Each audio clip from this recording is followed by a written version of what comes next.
Bayangkan seorang milioner terpandang tiba-tiba terpaku saat mendengar seorang gadis OB berbicara bahasa Jerman dengan lancar di lorong hotel mewahnya. Tak seorang pun menyangka, gadis sederhana itu menyimpan rahasia besar yang bisa mengguncang dunia. Saksikan sampai akhir dan jangan lupa untuk like agar doa-doa kita terkabul sesuai ajaran agama Islam dan kebaikan selalu menyertai kita. Langit Jakarta sore itu mendung, seolah ikut memeluk rahasia yang akan segera terbongkar di balik dinding hotel megah bernama Langit Timur, milik salah satu pengusaha muda paling disegani di negeri ini, Raka Alfarizi.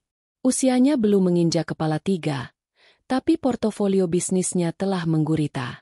Namun, bukan kesuksesannya yang membuat orang-orang segan, melainkan auranya yang dingin, serius, dan tajam dalam menilai manusia. Raka berjalan menyusuri lorong hotel lantai 12. Sepi. Hanya langkah sepatu kulitnya yang menggema. Tangannya memegang tablet berisi laporan harian. Ia baru saja menghadiri pertemuan penting bersama investor dari Jerman, pria tua ketus yang tidak bisa berbahasa Inggris. Untungnya ada penerjemah profesional, meski suasana tetap tegang. Saat itulah ia berhenti. Dari celah pintu servis yang setengah terbuka, terdengar percakapan cepat dalam bahasa Jerman. Nada suara yang halus, ritme yang stabil, intonasi yang sempurna. Raka mengerutkan kening. Ia kenal baik bahasa itu. Ia pernah sekolah di Berlin beberapa tahun lalu. Tapi yang membuatnya membeku bukan bahasanya, melainkan siapa yang mengucapkannya. Seorang gadis muda, mengenakan seragam OB, berdiri membelakangi pintu sambil membereskan alat pel lantai. Rambutnya dikuncir sederhana. Ia berbicara pada seseorang, entah tamu atau staf lain, dengan keluasan yang tak biasa. Dan saat gadis itu tertawa kecil dalam logat Jerman yang natural, Raka merasakan sesuatu yang asing menjalar di dadanya. Keterkejutan bercampur kekaguman yang ia sendiri tak bisa jelaskan. Ia membuka pintu perlahan. Gadis itu menoleh, terkejut. Matanya membesar, tapi ia langsung menunduk dan berucap, "Maaf, Pak. Saya sedang beres-beres di sini." Nada suaranya kembali ke logat Indonesia yang datar, biasa, seolah yang tadi hanyalah mimpi. "Barusan kamu bicara Jerman?" Raka bertanya. Suaranya nyaris berbisik, menahan keterkejutannya. Gadis itu menunduk lebih dalam. Kedua tangannya meremas gagang pel. "Iya, Pak. Sedikit-sedikit saja." "Sedikit? Kamu bilang, Wo ist Ihre Reservierung. Dan itu pelafalan yang sempurna." Mata Raka menyipit. "Kamu siapa sebenarnya?" "Saya cuma OB, Pak. Saya belajar otodidak. Kadang nonton video, baca kamus." Alasan klise. Tak sebanding dengan kefasihan yang barusan ia dengar. Tapi Raka tahu ini bukan tempat untuk menginterogasi. Ia hanya memandangi gadis itu beberapa detik lagi sebelum berkata datar. "Namamu siapa?" "Sari, Pak." "Sari." Raka mengulangi perlahan, mencoba merekam nama itu di benaknya. Ia lalu berbalik tanpa berkata apa-apa lagi, meninggalkan lorong dengan langkah berat dan pikirannya bercabang. Di ruang kantornya, Raka duduk dalam diam. Tablet di tangannya kini mati, tak menarik lagi. Pikirannya berputar. Seorang gadis OB bisa berbahasa Jerman lancar. Kenapa? Untuk apa? Siapa yang mengajarinya? Selama ini ia percaya bahwa kemampuan manusia bisa dibaca dari cara mereka membawa diri. Tapi Sari, cara dia menunduk, bicara, bahkan berjalan, semuanya terlalu tenang, terlalu biasa. Justru terlalu sempurna untuk disebut alami. Panggilan telepon dari investor Jerman membuat lamunannya buyar. Mereka memuji keramahan hotel, tapi lebih dari itu, si investor tadi mengaku senang karena ada gadis muda yang bisa memahami dialek saya. Raka menelan ludah. Itu pasti Sari. Bukan penerjemah yang ia bayar mahal. Bukan manajernya, tapi gadis sobe itu. Malam harinya, Sari duduk di musola kecil di basement hotel. Ia duduk lama setelah sholat. Matanya tertutup, bibirnya bergetar pelan dalam doa. "Ya Allah, jika ini saatnya, tuntunlah aku. Jika belum, Sembunyikan aku sebagaimana engkau sembunyikan para wali MU. Aku bukan siapa-siapa. Aku hanya ingin menjaga yang perlu dijaga. Air matanya menetes, tapi tak bersuara. Di tengah hingar-bingar dunia, ia menemukan tempat tenang untuk bersandar. Sajadah, sepi, dan Allah. Satu-satunya tempat ia bisa menjadi dirinya sendiri, tanpa berpura-pura kuat, tanpa harus menjawab siapa dirinya sebenarnya. Ia tahu, detik itu juga, pandangan mata tajam seorang pria bernama Raka mulai membidiknya. Bukan karena cinta, tapi karena penasaran yang berbahaya. Ia harus lebih hati-hati. Sementara itu, di lantai atas, Raka berdiri di balkon ruang rapatnya. Angin malam mengacak rambutnya. Pikirannya masih tentang gadis itu. Ia memejamkan mata, mencoba mengabaikan suara hatinya yang terus berbisik. Dia bukan OB biasa. Dia sedang menyembunyikan sesuatu. Tapi apa? Pertanyaan itu menggantung. Dan di balik malam yang sunyi, takdir mulai bergerak diam-diam, mengarah ke pertemuan-pertemuan yang tak akan bisa dibatalkan. Sejak kejadian di lorong lantai 12 itu, pikiran Raka tidak lagi tenang. Segala rutinitas yang biasanya ia lakukan dengan ketelitian dingin kini terasa kacau. Ia bahkan sempat melupakan janji rapat dengan mitra bisnis asal Singapura, sesuatu yang sangat tak lazim bagi pria yang selama ini dikenal disiplin dan terstruktur. Bukan karena ia jatuh cinta, Raka terlalu keras untuk mengizinkan perasaan semacam itu menyelinap. Tapi rasa ingin tahunya pada sosok Sari, gadis OB bersuara lembut yang fasih berbahasa Jerman, telah mengakar dalam. Ia mencoba mengabaikan, tapi gagal. Ada kegelisahan yang menusuk-nusuk di dalam kepalanya setiap kali ia mengingat bagaimana suara Sari meluncur mulus dalam bahasa asing yang tidak lazim digunakan rakyat biasa. Siapa sebenarnya dia? Pertanyaan itu menghantui. Hari berikutnya, Raka datang lebih pagi dari biasanya. Ia tak langsung ke ruangannya, tapi menuju ruang kontrol CCTV yang tersembunyi di balik pintu akses terbatas. Di sana, ia menatap layar-layar yang menampilkan setiap sudut hotelnya. Matanya mencari satu persatu. Dan akhirnya, ia melihatnya. Sari. Gadis itu sedang mengepel lorong lantai 5. Wajahnya teduh, gerakannya lembut, hampir seperti sedang menari. Tidak ada yang aneh. Tapi justru itu yang membuat Raka makin gelisah. Sari terlalu normal, terlalu sempurna dalam kesederhanaannya. Cepat cari data karyawan atas nama Sari. OB, perintahnya pada teknisi CCTV yang terkejut dengan perintah mendadak itu. Baik, Pak. Tak lama, file digital dibuka. Nama, Sari Handayani. Umur, 24 tahun. Alamat, Tangerang. Pendidikan terakhir, SMA. Status, belum menikah. Riwayat pekerjaan, tidak ada catatan sebelumnya. Masuk Hotel Langit Timur 3 bulan lalu. Diterima karena kebutuhan mendesak akan tenaga harian. Semuanya terlalu bersih, terlalu rapih untuk menjadi nyata. Raka mencetak data itu dan membawanya ke ruangannya. Ia membaca ulang berkali-kali, mencoba mencari celah, keganjilan, atau apapun yang bisa menjelaskan siapa sebenarnya Sari. Sementara itu, di pantry kecil tempat para OB biasa berkumpul saat istirahat, bisik-bisik mulai merebak. Beberapa karyawan mulai memperhatikan bahwa Raka, sang direktur, tampak memberi perhatian lebih pada Sari. Mereka bergunjing, bercanda dengan nada menggoda, tapi Sari hanya tersenyum hambar. Ia tahu, pandangan orang-orang mulai berubah. Ia mulai menjadi sorotan. Dan itu berbahaya. Namun di balik sikap diamnya, dadanya bergemuruh. Ia tahu ini bukan sekadar perhatian biasa. Mata Raka menyimpan sesuatu yang lebih dari sekadar rasa penasaran. Mata itu tajam, menusuk, dan Sari tahu, ia tak akan bisa terus bersembunyi jika terus berada dalam jangkauan pria itu. Malamnya, ia kembali ke musola kecil hotel. Kali ini lebih lama. Ia bersujud lama. Air matanya jatuh tak tertahankan. Ya Allah, lindungilah aku dari niat buruk siapapun. Tapi jika ini takdir MU untuk membuka semuanya, maka berilah aku kekuatan. Jangan biarkan aku goyah hanya karena pandangan manusia. Aku hanya ingin menyelesaikan apa yang harus aku jaga. Suara hatinya tenggelam dalam sajadah lusuh yang menjadi saksi bisu perjuangannya. Di tempat ini, hanya pada Allah ia berserah. Di kantor atas, Raka mengambil keputusan. Ia ingin berbicara langsung dengan manajer HRD.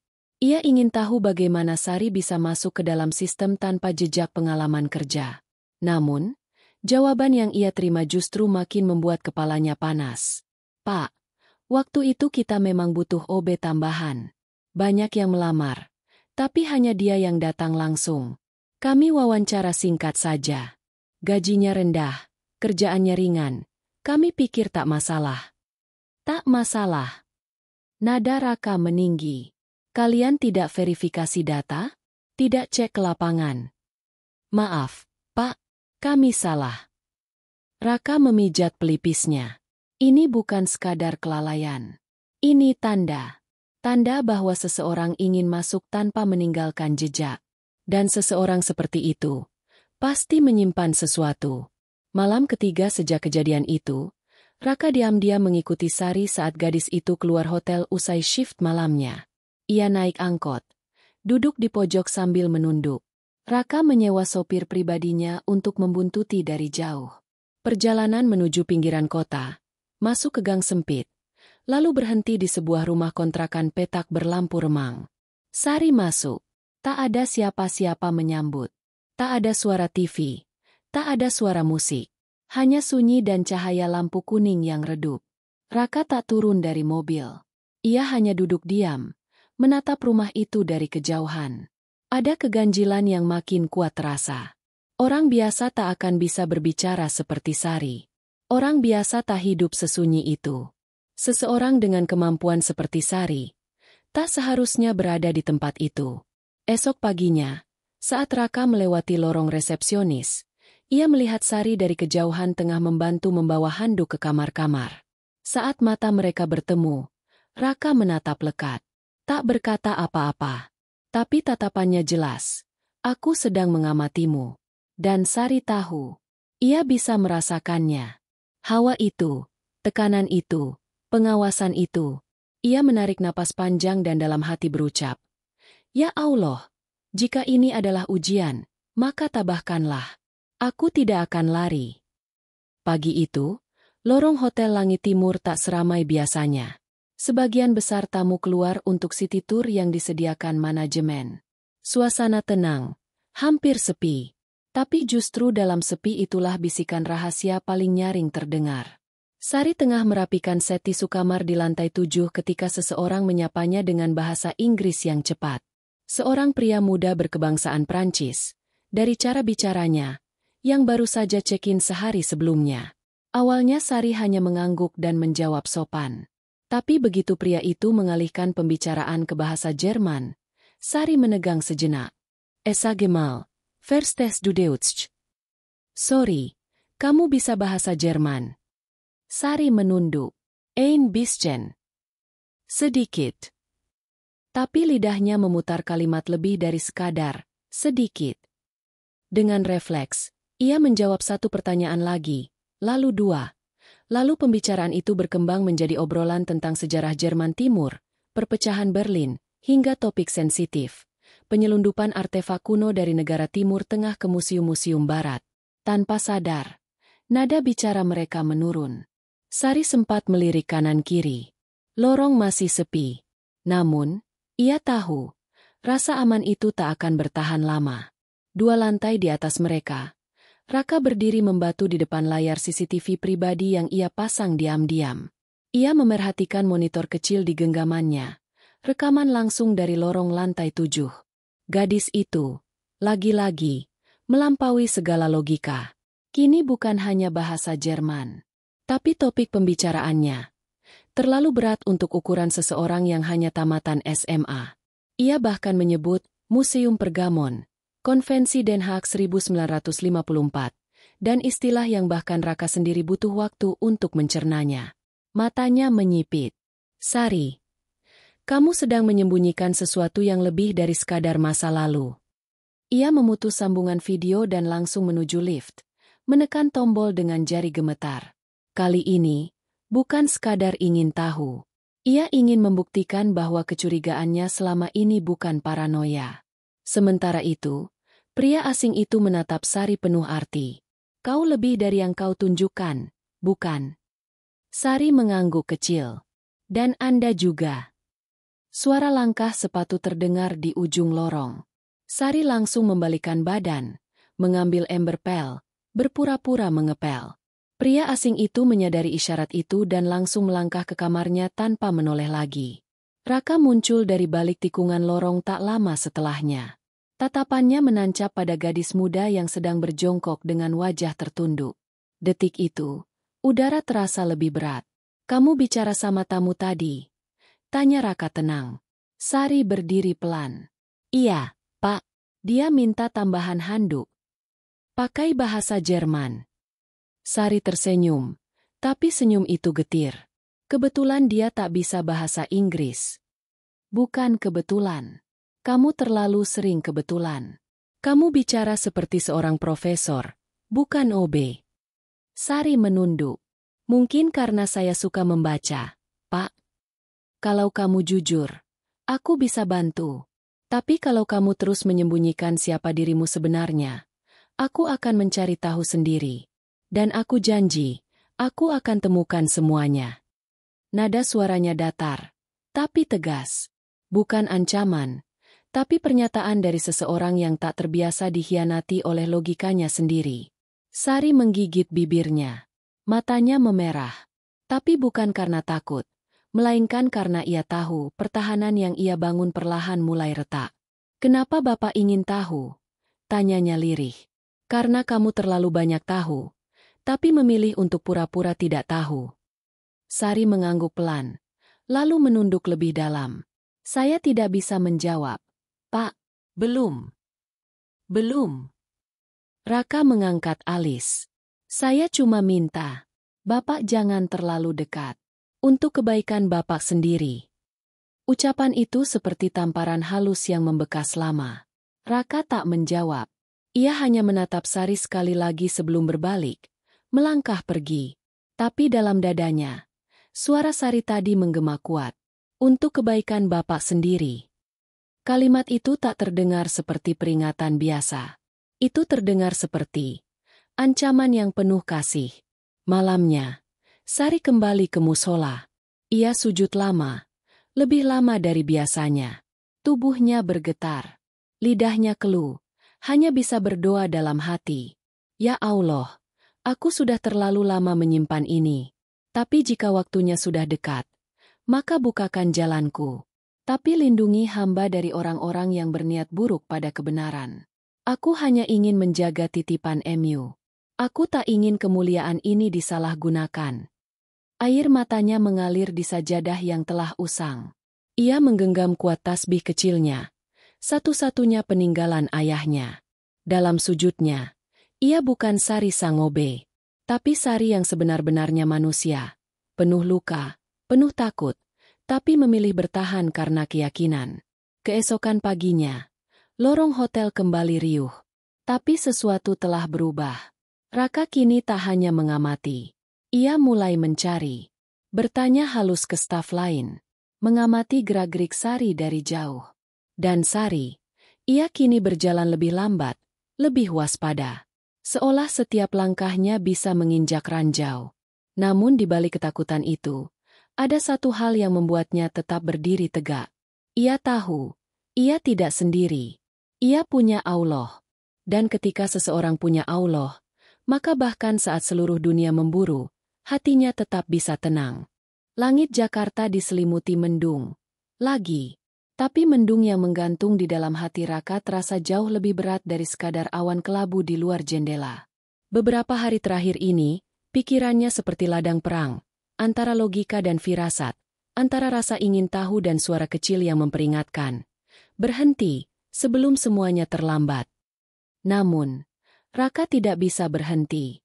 Setiap tatapan mata Sari, setiap kata-kata yang ia pilih dengan begitu hati-hati, setiap gerakan tubuhnya yang tenang tapi menyimpan kewaspadaan, semuanya adalah potongan teka-teki yang makin lama makin menyesakan. Pagi itu, Raka duduk di ruang kerjanya yang dingin, menatap layar laptop. Ia membuka laman pencarian digital dan mulai mengetik. Sari Handayani. Bahasa Jerman. Asal Tangerang. Hasilnya? Kosong. Tidak ada jejak. Tidak ada media sosial. Tidak ada aktivitas akademik. Bahkan nomor KTP yang terdaftar dalam file HRD hotel, setelah ia verifikasi diam-diam ke Disduk Capil, tidak cocok dengan nama Sari. Gadis itu tidak terdaftar sebagai warga negara dengan identitas sah. Jantung Raka berdetak lebih cepat. Ia menutup laptopnya pelan, lalu menekan tombol intercom. Dian, tolong hubungi seorang investigator. Saya butuh orang yang bisa melacak data tanpa meninggalkan jejak. Untuk siapa, Pak? Gadis OB di hotel ini. Namanya Sari. Hening sejenak dari seberang. Baik, Pak. Sementara itu, di sudut hotel, Sari sedang mengganti spray kamar tamu. Tangannya bekerja cepat dan terampil. Tapi pikirannya jauh. Terlalu jauh. Sesekali ia menoleh ke jendela, seperti mengantisipasi sesuatu yang tak bisa ia lihat. Sudah lebih dari 3 tahun ia hidup dalam bayang-bayang. Berpindah dari satu kota ke kota lain.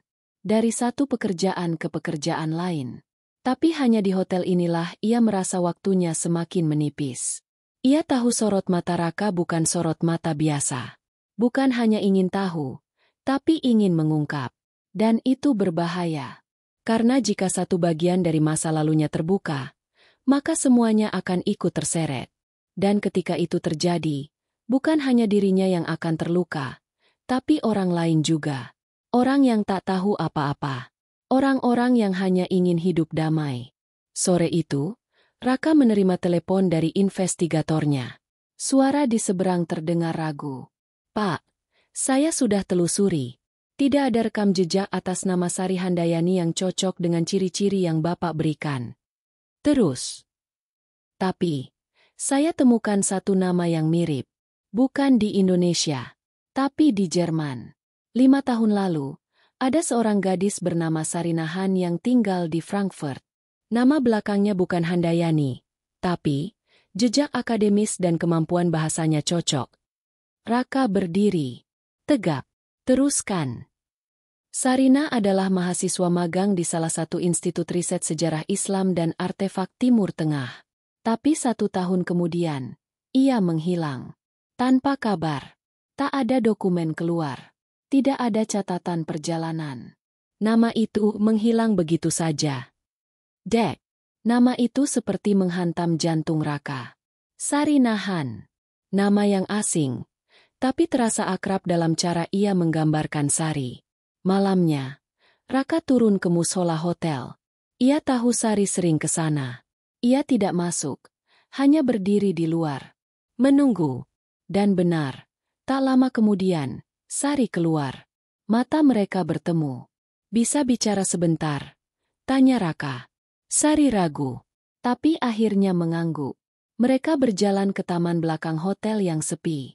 Suara gemericik air mancur kecil menjadi latar. Raka berdiri beberapa langkah dari Sari, menatap langsung ke matanya.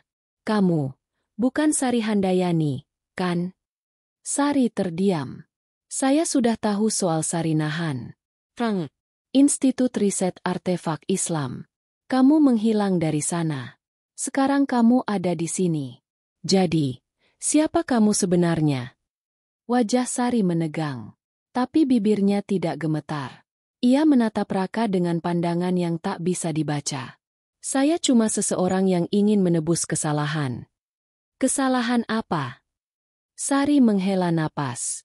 Dulu, saya terlalu percaya pada orang-orang yang menyamar jadi pejuang kebenaran. Padahal mereka cuma ingin mencuri dan menjual sejarah umat. Saya jadi alat. Tanpa sadar. Saya bawa dokumen penting keluar dari institut, tanpa tahu bahwa saya sedang merusak. Raka menatapnya lekat. Emosi mulai bercampur. Bingung. Lalu kenapa kamu sembunyi di sini? Karena saya tidak tahu harus lari kemana. Tapi saya tahu, tempat paling aman bukan tempat tersembunyi, tapi tempat paling sederhana. Orang tak akan mencari hal besar di tempat yang kecil. Jawaban itu membekas dalam kepala Raka seperti ukiran. Ia mencoba berkata sesuatu, tapi Sari memotong. Pak Raka, saya mohon. Apapun yang Bapak tahu sekarang, simpan dulu. Saya belum siap. Dan saya belum selesai menebus. Suaranya retak. Ada luka di sana. Luka yang ia bawa jauh dari tanah asing. Luka yang belum sembuh. Tapi harus ia rawat sendirian. Raka hanya bisa diam.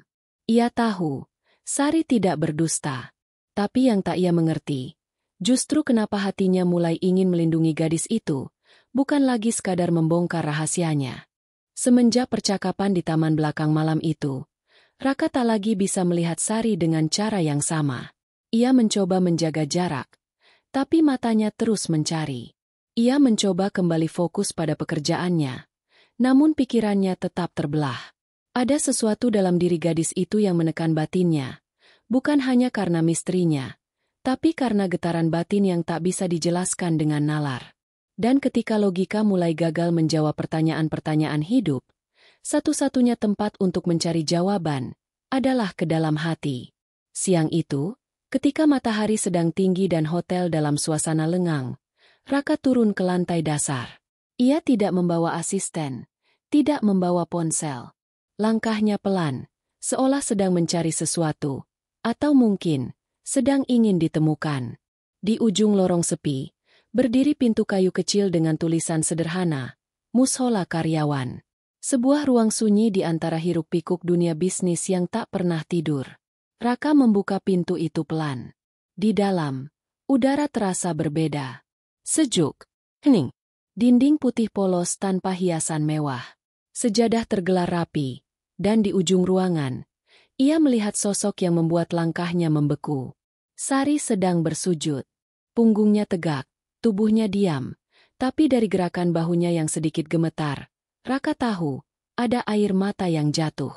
Suara doanya pelan, hampir tak terdengar, tapi cukup untuk membuat jantung Raka berdegup tak menentu.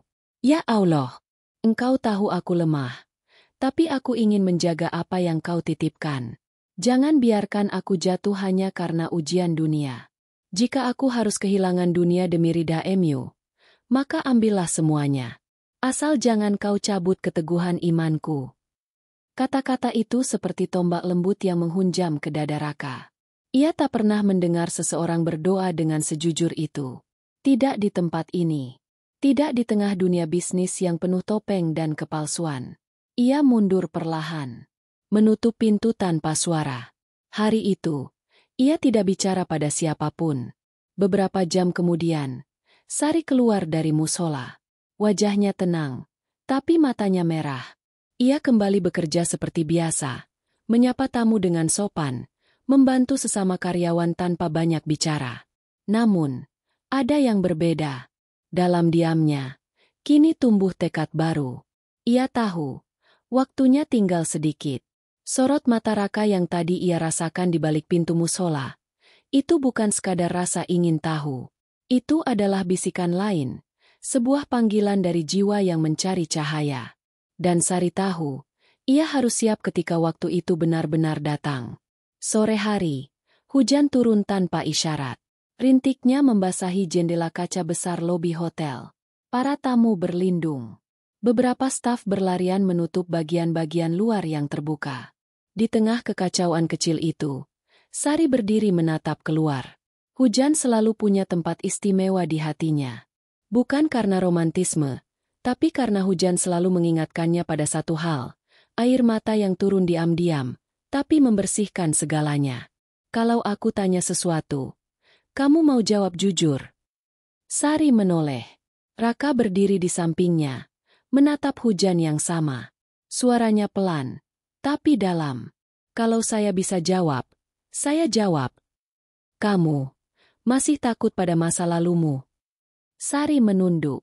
Saya lebih takut kehilangan keimanan saya karena masa lalu itu. Raka menarik napas. Saya belum pernah bertemu seseorang yang bisa menyejukkan ruang hanya dengan diamnya. Sari tersenyum tipis. Saya tidak menyejukkan siapa-siapa, Pak. Saya hanya mencoba tenang. agar hati saya tidak pecah. Kenapa kamu tidak minta bantuan dari awal? Ke saya, atau siapapun. Karena bantuan manusia tak selalu membawa keselamatan, Pak. Kadang justru membuka pintu bencana. Saya cuma minta pada Allah. Dan saya percaya, pertolongannya datang dalam bentuk yang tak selalu saya pahami. Kata-kata itu membuat dada Raka sesak. Ia ingin bertanya lebih banyak, tapi ia tahu, ada hal-hal yang hanya bisa dijawab oleh waktu, atau oleh takdir. Malam harinya, Sari kembali ke musola. Kali ini lebih lama. Ia tidak hanya berdoa, tapi duduk membaca lembaran kecil yang selalu ia bawa, salinan ayat-ayat yang menjadi pegangan hidupnya.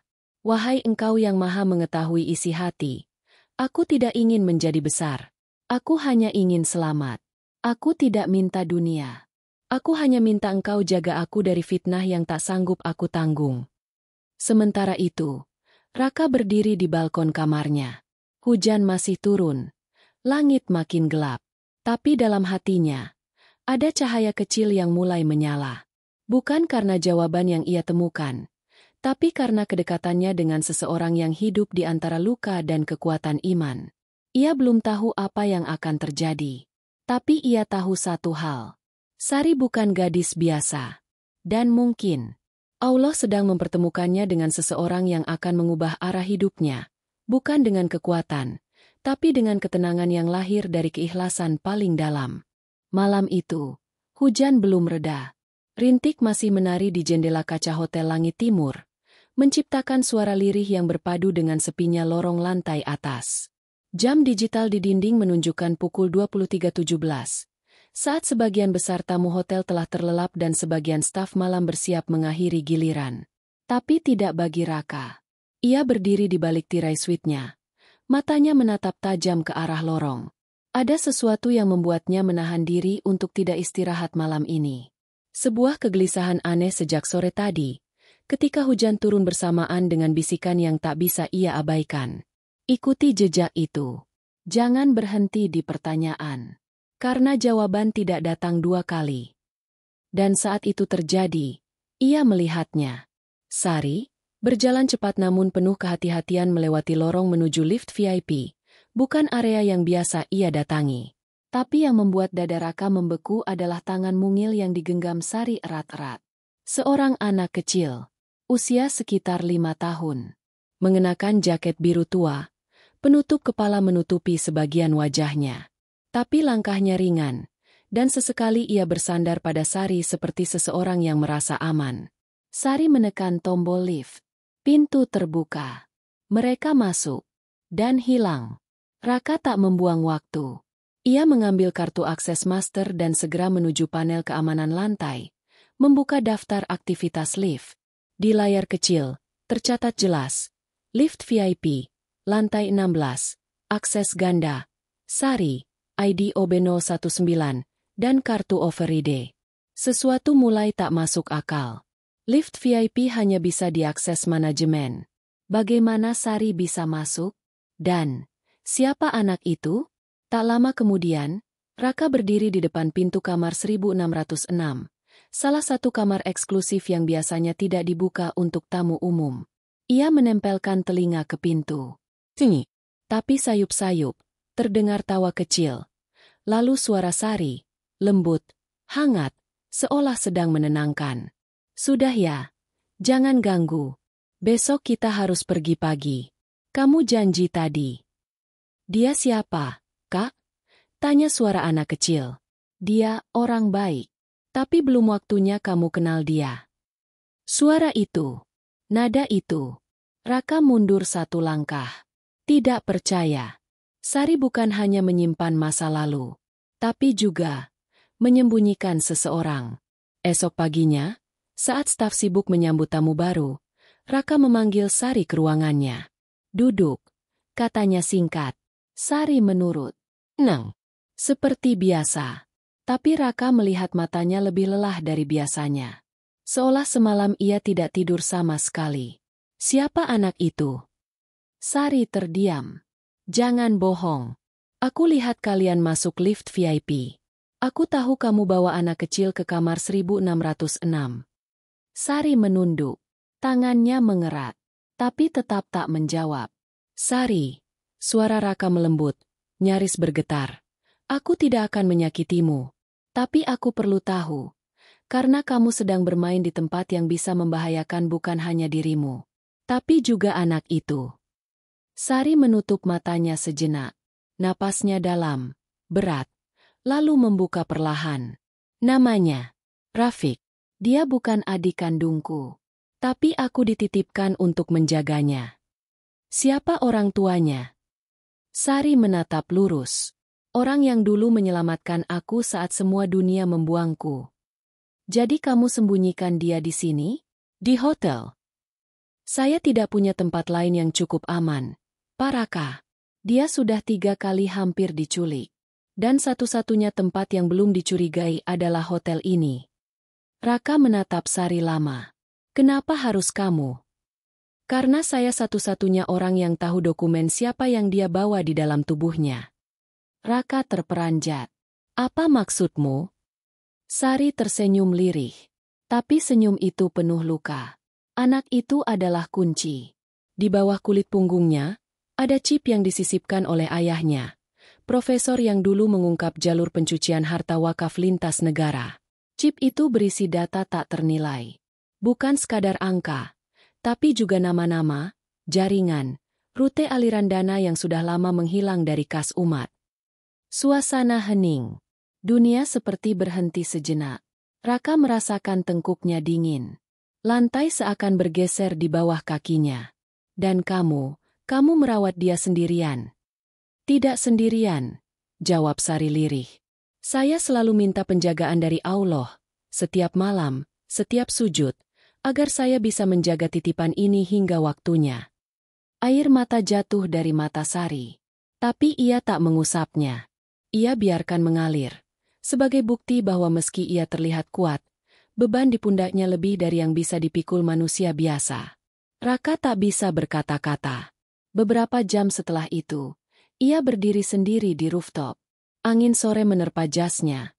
Tapi ia tak merasa dingin. Karena ada sesuatu yang jauh lebih menusuk dari angin. Rasa bersalah, rasa tak berdaya. Ia telah mencurigai, menekan, bahkan memata-matai gadis itu. Tanpa tahu bahwa yang ia tekan bukan pelaku, tapi penjaga. Seseorang yang rela kehilangan hidupnya sendiri demi menyelamatkan generasi berikutnya.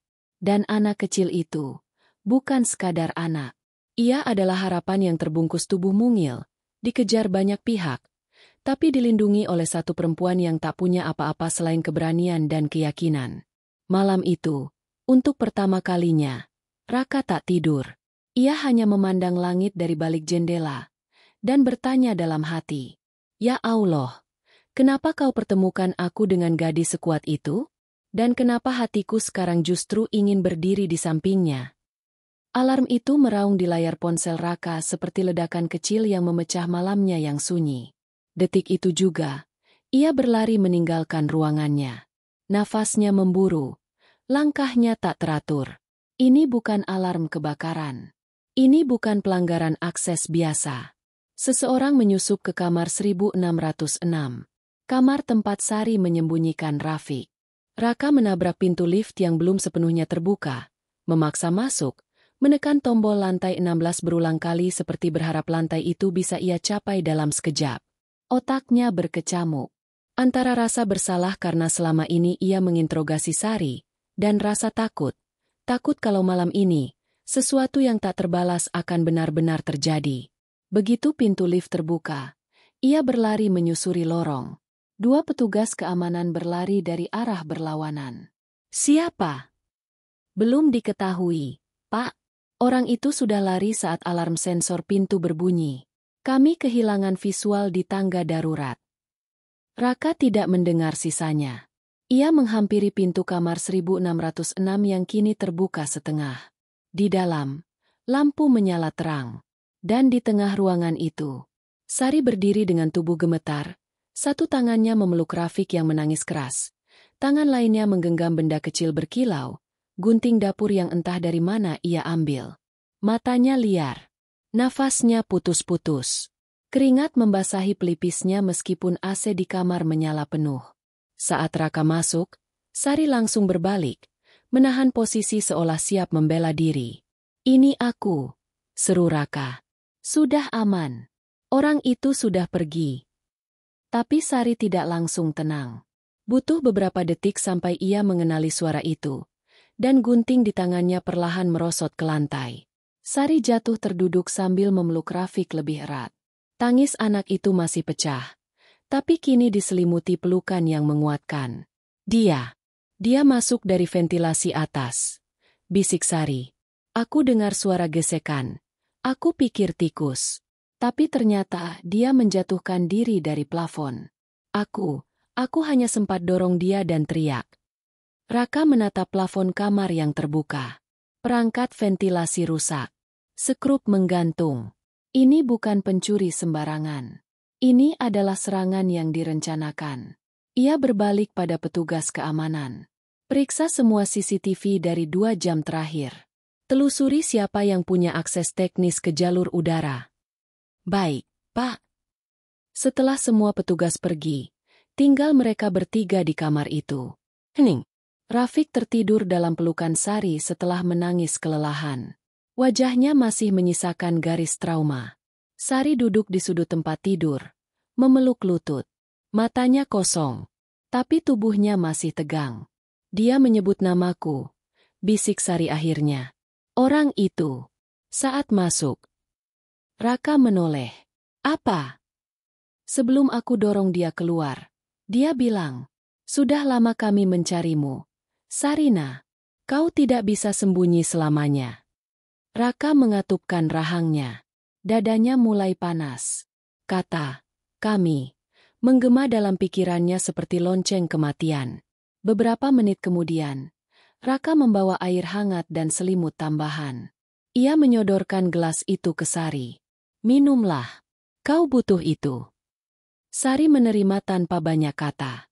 Tangannya gemetar saat memegang cangkir, tapi ia mencoba menyembunyikannya.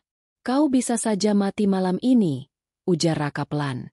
Sari menatap ke arah jendela, tapi tidak menjawab. "Apa tidak lebih baik kamu lari?" Pertanyaan itu menggantung. Akhirnya, Sari bicara, tapi suaranya bukan sekadar lirih. Suaranya patah. "Sudah berapa kali saya lari, Pak Raka? Dari negara ke negara, dari rumah ke rumah, dari hidup ke hidup yang lain. Tapi saya tidak pernah benar-benar hidup. Saya cuma jadi bayangan dari siapa saya seharusnya. Dan saya lelah." Matanya berkaca-kaca, tapi tak jatuh. "Kalau saya mati hari ini, saya mati dengan sadar bahwa saya berjuang untuk sesuatu yang benar. Bahwa anak itu tetap aman. Bahwa chip itu belum jatuh ke tangan orang yang akan menjual sejarah umat ke meja pelelangan." Raka menunduk. "Saya tidak ingin jadi pahlawan. Saya hanya ingin jadi penjaga. Dan satu-satunya kekuatan yang saya punya hanyalah doa-doa saya yang saya bisikkan dalam sujud panjang. Hanya itu, Pak. Saya tidak punya kekuasaan. Tidak punya pelindung. Hanya punya satu tempat bergantung, yaitu Allah." Ucapan terakhir itu membuat Raka menahan napas. Karena di hadapannya, ia melihat seseorang yang tidak hanya kuat, tapi juga ikhlas. Dan kekuatan yang lahir dari keikhlasan adalah jenis kekuatan yang paling sulit ditaklukkan oleh apapun. Waktu terus berjalan. Raka duduk di kursi, memandangi Rafiq yang tertidur damai. Di balik tubuh kecil itu, tersimpan informasi yang bisa mengubah arah sejarah. Tapi hari ini, informasi itu hampir lenyap. Andai Sari tak cukup sigap, andai Allah tak menuntunnya untuk terjaga. "Mulai sekarang, aku ikut menjaganya," kata Raka pelan. Sari menoleh, menatap tajam. "Ini bukan tanggung jawab Bapak. Tapi aku sudah melihat terlalu banyak, dan aku tidak bisa kembali berpura-pura." Hening. Tapi kali ini bukan karena ketegangan, melainkan karena kedua jiwa itu akhirnya bertemu dalam satu titik. Keyakinan bahwa kebenaran harus dijaga, apapun harganya. Mentari pagi menembus kaca kamar 1606. Tapi kehangatannya tak mampu mengusir dingin yang membekukan dada Raka dan Sari. Malam yang baru saja lewat meninggalkan luka yang tak kasat mata. Sebuah peringatan bahwa waktu mereka tak banyak. Raka duduk di sisi jendela, memperhatikan anak kecil yang masih lelap di pelukan Sari. Tatapan gadis itu kosong, menatap jauh keluar seperti mencari sesuatu yang tak kunjung ditemukan. Tapi di balik keheningan itu, ada badai yang tak bisa disembunyikan. Kalau kamu masih terus diam, Sari, Raka akhirnya bicara. Aku tidak akan bisa melindungi kamu dan anak itu lebih lama lagi. Sari tidak menjawab. Tangannya hanya membenahi selimut Rafiq dengan lembut. Lalu, seperti seseorang yang menyerah pada gelombang yang terlalu kuat untuk ditahan, ia mulai bicara, pelan, tapi penuh beban. Dulu, ayahku adalah seorang akademisi. Ia profesor sejarah Islam dan pengamat kebijakan wakaf internasional. Namanya Hanif Al-Muqarrabin. Suaranya tercekat menyebut nama itu. Kami tinggal di Berlin. Karena saat itu ayah menjadi konsultan untuk yayasan wakaf besar yang punya jaringan lintas benua. Raka mendengarkan. Tubuhnya tak bergerak. Awalnya semua tampak indah. Ayah dihormati, dipercaya. Tapi semakin dalam ia meneliti, semakin ia temukan bahwa sebagian dana wakaf besar itu dialihkan. Tidak untuk umat, tapi untuk kepentingan pribadi. Ditransfer lewat proyek-proyek fiktif. Dan lebih buruk lagi, melibatkan pejabat tinggi beberapa negara. Matanya mulai berkaca-kaca. Tapi Sari tidak berhenti. Ayahku memutuskan mengumpulkan bukti, dokumen, nama, transaksi.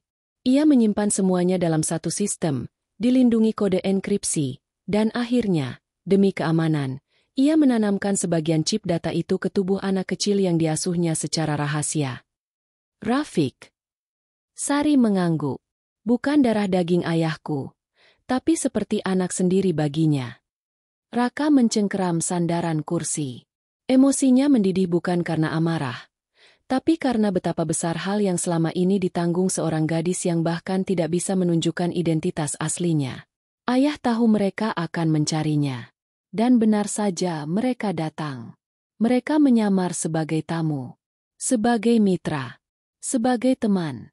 Lalu satu malam, apartemen kami dibakar. Ayah menghilang. Aku selamat hanya karena saat itu aku menginap di rumah teman. Sari memejamkan mata.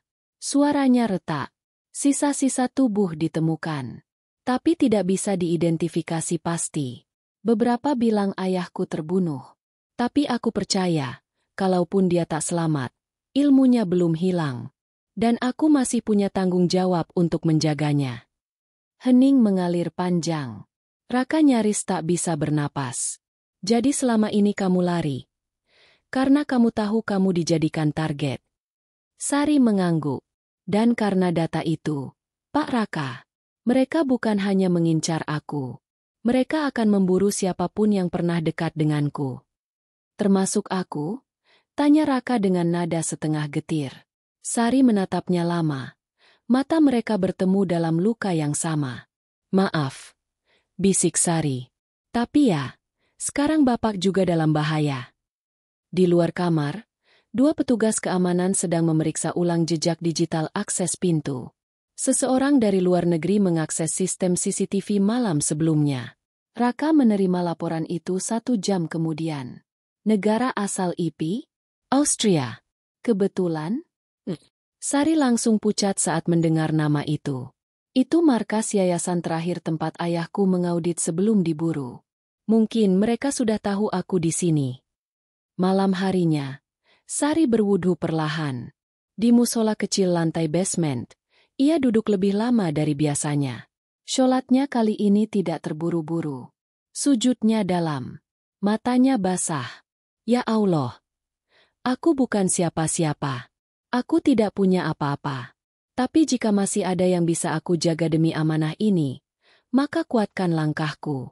Jangan biarkan aku takut. Jangan biarkan aku goyah. Jika aku harus binasa, biarlah aku binasa dalam menjaga kebenaran yang kau titipkan.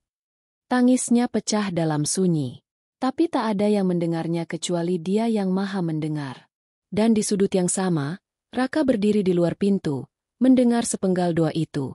Dengan dada yang mulai sesak karena ia tahu, kini ia tak bisa lagi berpura-pura netral. Hatinya telah terlibat. Pikirannya telah terbakar. Dan ia mulai takut, bukan karena ancaman luar, tapi karena sesuatu dalam dirinya yang mulai tumbuh. Keinginan untuk melindungi gadis itu, bukan karena rasa iba, tapi karena keyakinan bahwa gadis itu sedang menjaga sesuatu yang suci. Keesokan harinya, sebuah surat tanpa nama diletakkan di bawah pintu kamar Raka. Hanya ada satu kalimat tertulis di atasnya, dalam bahasa Jerman. Schweigen schützt dich nicht mehr. Diam tidak lagi melindungimu. Raka menatap kata-kata itu lama, sebelum mengepalkannya dalam tangan. Langit Jakarta memucat. Matahari tertahan awan tebal yang bergulung kelabu. Tapi mendung di luar masih kalah kelam dibanding badai yang sedang terjadi di dalam dada Raka. Surat ancaman dalam bahasa Jerman masih ada di mejanya. Kalimat itu terus bergema di kepalanya sejak semalam. Schweigen schützt dich nicht mehr. Diam tidak lagi melindungimu. Raka tahu, ini bukan lagi peringatan. Ini adalah pernyataan. Mereka tahu dia terlibat. Mereka tahu Sari tak sendiri. Dan mereka mulai bergerak bukan hanya dalam bayangan, tapi dalam wujud nyata. Raka memperketat keamanan hotel. Seluruh akses tamu luar diperiksa ulang. CCTV ditingkatkan. Petugas tambahan ditugaskan di lantai atas tempat kamar Sari dan Rafiq berada. Namun, semua itu tidak cukup untuk menenangkan batinnya. Karena ia tahu, orang-orang yang Sari hadapi bukan penjahat biasa. Mereka adalah pihak yang mampu menyusup, menyamar, dan membunuh tanpa jejak. Sore itu, Sari memeriksa koper kecil di kamar 1606. Di dalamnya ada pakaian Rafiq, beberapa dokumen salinan data, buku catatan kecil bertulisan tangan ayahnya, dan satu benda yang ia simpan dalam lapisan pakaian paling dalam, sebuah kunci logam kecil berbentuk tak biasa, dengan simbol kaligrafi Arab terukir halus. Raka yang masuk ke kamar pada saat itu melihat Sari menatap kunci itu dengan mata berkaca-kaca. Itu apa? Sari memandangnya, ragu, tapi akhirnya menjawab pelan. Itu kunci ke tempat terakhir ayahku menyimpan data fisik. Chip di tubuh Rafiq hanya sebagian. Sisanya, disimpan di tempat yang hanya bisa diakses dengan kunci ini. Di mana? Sari tersenyum getir. Di tempat yang tak bisa dijangkau siapapun, kecuali orang yang paham ayat dan hikmah. Raka menatapnya tajam. Tapi sebelum sempat bertanya lebih jauh, ponselnya bergetar keras. Nomor tak dikenal. Ia angkat. Suara di seberang terdengar pelan, namun penuh tekanan. Kami beri kalian waktu 24 jam. Serahkan anak itu dan kunci yang dia bawa. Atau kami ambil semuanya. Dengan paksa. Sambungan terputus. Raka berdiri mematung. Darahnya berdesir. Lalu ia memandang Sari. Waktumu hampir habis. Malam itu, Raka berdiri di rooftop hotel. Angin kencang menggigit kulitnya. Tapi ia tetap diam. Dalam hatinya, ada kekacauan. Haruskah ia serahkan Sari dan Rafiq ke pihak berwenang, yang bisa jadi sudah terkontaminasi? Haruskah ia menyelamatkan hotel dan semua tamunya? Atau melindungi dua jiwa yang kini ia tahu sedang membawa sesuatu yang lebih besar dari apapun? Pilihan itu seperti tali tipis di tepi jurang. Dan di bawahnya, hanya ada kehancuran. Sementara itu, Sari di dalam mushola kembali bersujud. Kali ini sujudnya lama. Sangat lama. Ya Allah, aku tidak tahu harus kemana. Aku hanya tahu engkau tidak tidur. Engkau melihat. Dan aku percaya. Engkau tidak akan sia-siakan usaha hamba MU yang ingin menjaga amanah. Tapi jika ini ujung jalan, maka ambillah aku, bukan anak itu. Jangan biarkan mereka menang. Tangisnya pecah. Tapi tangis itu bukan tanda kelemahan. Itu adalah pelepasan. Sebuah ikhlas yang datang dari luka yang terlalu lama dipendam. Pukul 1.47 dini hari. Lampu hotel tiba-tiba padam. Semua sistem offline selama beberapa detik. Dan ketika menyala kembali, layar keamanan Raka memperlihatkan gambar mengejutkan. 6 pria berseragam teknisi masuk melalui jalur bawah tanah hotel. 3 di antaranya menuju lantai atas. Raka langsung menarik telepon darurat. Naik ke lantai 16 sekarang juga. Lindungi kamar 1606. Cepat. Tapi ia tahu, mereka sudah terlambat beberapa langkah. Sari memeluk Rafik yang terbangun dalam ketakutan. Ketukan keras di pintu membuat tubuhnya menegang. Teriakan dalam bahasa asing terdengar dari luar, tapi Sari tak membuka. Ia memeluk anak itu lebih erat, membisikkan. Dengar Rafik, kalau nanti ibu minta kamu lari, kamu lari. Jangan lihat ke belakang. Jangan berhenti. Ingat doa yang selalu kita baca. Anak itu mengangguk, meski air matanya mengalir. Hasbunallahu wa ni'mal wakil. Lagi. Hasbunallahu wa ni'mal wakil. Pintu kamar dihantam keras. Berulang kali. Sampai akhirnya retak. Saat itu, Raka tiba lebih dulu. Tubuhnya menerobos lorong dan menghadang para penyusup yang hendak masuk. Coba kalian sentuh dia. Kalian akan lewat mayat saya dulu. Suara Raka keras. Tegas. Matanya menyala. Salah satu pria asing mengangkat pistol peredam. Tapi petugas keamanan datang bersamaan. Terjadi perkelahian. Saling dorong. Saling pukul. Salah satu penyerang kabur. Tapi 2 lainnya ditahan. Sari bersembunyi di kamar mandi bersama Rafik. Menahan napas. Hanya suara benturan, teriakan dan napas berat Raka yang terdengar dari balik dinding. Setelah beberapa menit, semuanya sunyi. Pintu kamar mandi diketuk pelan. Ini aku. Sudah aman. Sari membuka pintu perlahan. Raka berdiri di depan mereka. Wajahnya berdarah, bibirnya sobek. Tapi matanya menatap mereka dengan ketegasan yang tak pernah Sari lihat sebelumnya. Kita tidak bisa di sini lagi. Mereka tidak akan berhenti. Sari mengangguk. Besok pagi, kita pergi ke tempat yang hanya kamu tahu. Tapi kita bawa semuanya. Termasuk kunci itu. Fajar baru saja menyingsing. Langit Jakarta perlahan berubah warna dari kelam menjadi jingga pucat. Tapi bagi Raka dan Sari, ini bukan sekadar awal hari baru. Ini adalah batas antara bersembunyi atau berdiri. Mobil hitam tanpa logo berhenti di pintu basement Hotel Langit Timur. Raka duduk di kursi pengemudi. Sari di kursi belakang, menggenggam tangan kecil Rafik. Koper kecil berisi dokumen dan kunci logam itu tersimpan aman di bagasi. Tak ada kata-kata sejak mereka meninggalkan kamar 1606. Hanya kesunyian yang menggantung, seolah semua suara telah ditukar dengan doa-doa diam dalam hati masing-masing. Tujuan mereka bukan sembarang tempat, tapi sebuah pondok tua di lereng puncak. Peninggalan seseorang yang dulu dikenal Sari sebagai guru ayahnya. Tempat itu tidak tercatat di peta digital. Tidak pula dalam sistem jaringan listrik negara. Di sana, chip yang ditanam di tubuh Rafik akan bisa dipindahkan dan dibuka, dengan syarat, kunci fisik dan kode rahasia yang hanya diketahui oleh Sarinahan. Perjalanan menembus kabut dan jalan sempit terasa panjang. Tapi dalam hati Raka, justru terasa sangat singkat. Mungkin karena selama ini ia terlalu sibuk mengejar hidup, dan baru hari inilah ia merasa benar-benar menghidupi hidup itu sendiri. Sampai akhirnya mereka tiba di depan bangunan kayu beratap ijuk. Tak megah, tak mencolok, tapi aura damai memancar dari setiap sudutnya. Sebuah papan usang bertuliskan, Darul Amanah, cahaya dari Allah adalah penjaga segala amanah. Sari menatap papan itu lama. Napasnya tertahan. Air matanya jatuh, bukan karena takut, tapi karena akhirnya ia pulang. Mereka masuk. Di dalam, 2 pria tua menyambut. Salah satunya langsung mengenali Sari. Subhana Robbi, kau kembali, nak. Sari memeluk lelaki tua itu. Tangisnya pecah di pelukannya. Saya bawa amanah ayah, Kiai. Saya bawa Rafik. Saya bawa kunci. Kiai itu mengangguk, menahan air mata. Kami sudah lama menunggu.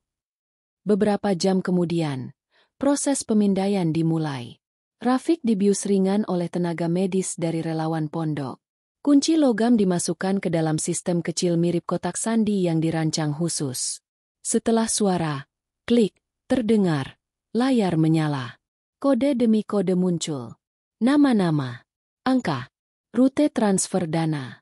Identitas tokoh-tokoh penting di balik penggelapan dana wakaf yang selama ini tak pernah terjamah hukum. Raka menatap layar itu dengan rahang mengeras. Ya, Allah, bisiknya. Semua ini bisa meruntuhkan tatanan kekuasaan global. Sari berdiri di sampingnya. Wajahnya penuh luka sekaligus kemenangan. Ini yang mereka kejar selama ini. Dan aku sudah lelah menyimpannya sendirian. Namun, kebahagiaan itu tak berlangsung lama. Tiba-tiba, suara tembakan terdengar dari luar pondok. Petir? Bukan. Itu senapan berpredam. Kiai tua berlari masuk. Mereka datang. Siapa? 1 mobil. 5 orang. Bertopeng. Bersenjata. Sari langsung berdiri di depan Rafiq yang masih belum sadar. Raka menarik koper dan berkata tegas. Bawa Rafiq ke belakang. Ada pintu rahasia. Kiai mengangguk. Di bawah mimbar kecil, ada lorong menuju masjid bawah tanah. Dulu tempat persembunyian jemaah saat reformasi. Tanpa ragu, mereka berlari ke dalam ruang utama pondok. Pintu kecil dibuka.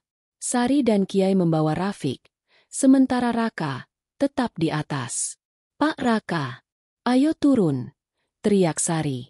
Tapi Raka menggeleng. Kalau aku turun, mereka akan tetap cari kalian. Tapi kalau aku hadang mereka, kalian bisa punya waktu.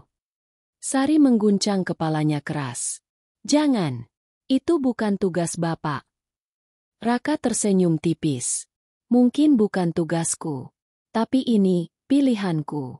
Dan mungkin ini kali pertama aku memilih hal yang benar dalam hidupku. Suara tembakan makin dekat. Raka menutup pintu rahasia dari atas. Lari, Sari. 3 menit kemudian, 4 pria bersenjata masuk. Raka berdiri sendirian, tak bersenjata. Tapi tubuhnya tegak. Tegas. 1 pria mengangkat pistol. Di mana datanya? Raka tersenyum. Sudah terlambat. Mereka pergi. Dan kalian tak akan bisa kejar. Karena mereka tidak lari, mereka sedang menyampaikan kebenaran. Pria itu maju. Mengayunkan gagang senjata ke kepala Raka. Gelap. Di lorong sempit bawah tanah. Sari terhenti. Ia ingin kembali. Tapi Kiai menahannya. Jangan, nak. Kalau kau kembali, perjuanganmu selama ini sia-sia. Percayalah, Allah menjaga mereka yang memilih jalannya. Sari menangis dalam diam. Tapi kakinya terus melangkah. Keluar dari lorong. Keluar dari kejaran. Keluar, untuk menyalakan cahaya di dunia yang selama ini dibiarkan gelap. Beberapa hari kemudian, berita mencuat ke berbagai media internasional. Data pencucian dana wakaf lintas negara bocor ke publik. Nama-nama besar tercantum. Institusi besar terguncang. Investigasi besar-besaran dimulai. Tak ada yang tahu siapa yang membocorkannya. Tapi di sudut pesantren kecil yang tak pernah disebut media, Sari berdiri di depan jendela kayu tua, menatap langit. Tangannya menggenggam tasbih. Bibirnya bergerak pelan.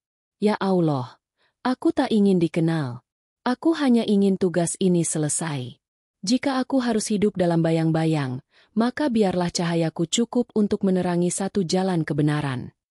Dan saat adzan zuhur menggema, Rafiq bangun dari tidurnya. Ia tersenyum pada Sari. Apakah kita sudah aman, Kak? Sari tersenyum. Tapi air matanya jatuh. Belum sepenuhnya, Dik. Tapi kita sudah dekat.